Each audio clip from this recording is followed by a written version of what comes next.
PV അൻവറും BJPയും കൂടി അപ്രതീക്ഷിതമായി മത്സര രംഗത്തിറങ്ങിയതോടെ നിലമ്പൂരിൽ പോരാട്ടം കൂടുതൽ ശക്തമായിരിക്കുന്നു. തൃണമൂൽ കോൺഗ്രസ് നേതാവായ അൻവറും BJP സ്ഥാനാർത്ഥിയായ മോഹൻ ജോർജും പിടിക്കുന്ന വോട്ടുകൾ നിലമ്പൂരിലെ വിധിയെഴുത്തിൽ നിർണായകമാകും.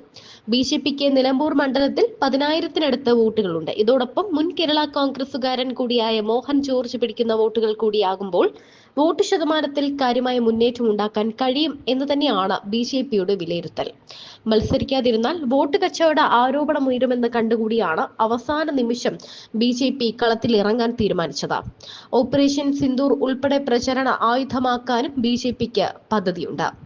മത്സരിക്കുന്നില്ല എന്ന് പ്രഖ്യാപിച്ച് അവസാന നിമിഷം PV അൻവറും ഈ മത്സരത്തിലേക്ക് വരികയായിരുന്നു. പരമാവധി വോട്ടുകൾ സമാഹരിക്കാനുള്ള നീക്കമാണ് നടത്തുന്നത്. പശ്ചിമ ബംഗാളിലെ തൃണമൂൽ മന്ത്രിമാരും MP-മാരും മാത്രമല്ല, മുഖ്യമന്ത്രി മമതാ ബാനർജി വരെ പ്രചാരണത്തിന് എത്തുമെന്നാണ് അൻവർ അവകാശപ്പെടുന്നത്.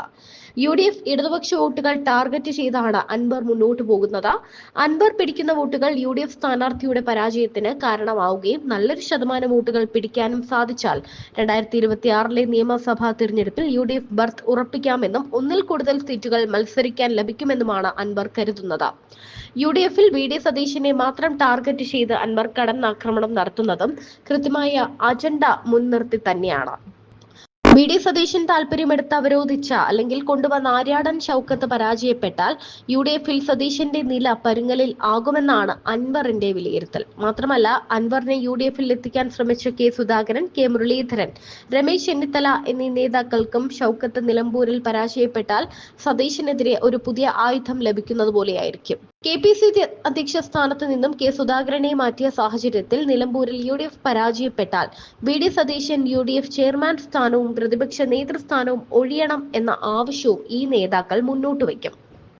രമേശ് ചെന്നിത്തലയെ പോലെ തന്നെ 2026-ൽ മുഖ്യമന്ത്രി കസേര ആഗ്രഹിക്കുന്ന KC വേണുഗോപാൽ ആഗ്രഹിക്കുന്നതും സതീശൻ ആ ചെയറിൽ നിന്ന് മാറണം എന്ന് തന്നെയായിരിക്കും. ഈ സാഹചര്യം കൂടി മുന്നിൽ കണ്ടാണ് ഇപ്പോഴത്തെ അൻവറിന്റെ നീക്കങ്ങൾ. സതീശൻ നേതൃത്വം നൽകുന്ന UDF-ലേക്ക് ഇല്ലെന്നാണ് PV അൻവർ പറഞ്ഞത്. അതല്ലാതെ UDF-ലേക്ക് ഒരിക്കലുമില്ലെന്നോ UDF നേതാക്കൾ ആകെ ചതിച്ചിട്ടെന്നോ എന്നൊന്നും പറഞ്ഞിട്ടില്ല. അതുകൊണ്ട് തന്നെ ഇടതുപക്ഷ സ്ഥാനാർത്ഥി M സ്വരാജിനേക്കാൾ ഷൗക്കത്തിന്റെ പരാജയം ഉറപ്പിക്കേണ്ടത് ഇപ്പോൾ അൻവറിന്റെയും തൃണമൂലിന്റെയും കൂടി ആവശ്യമായി മാറി. മറിച്ചാണ് സംഭവിക്കുന്നതെങ്കിൽ ഒരിക്കലും അൻവറിനെ UDF-ന്റെ വാതിൽ തുറക്കുകയുമില്ല. മാത്രമല്ല, VD സതീശൻ കൂടുതൽ ശക്തിപ്പെടുകയും ചെയ്തു.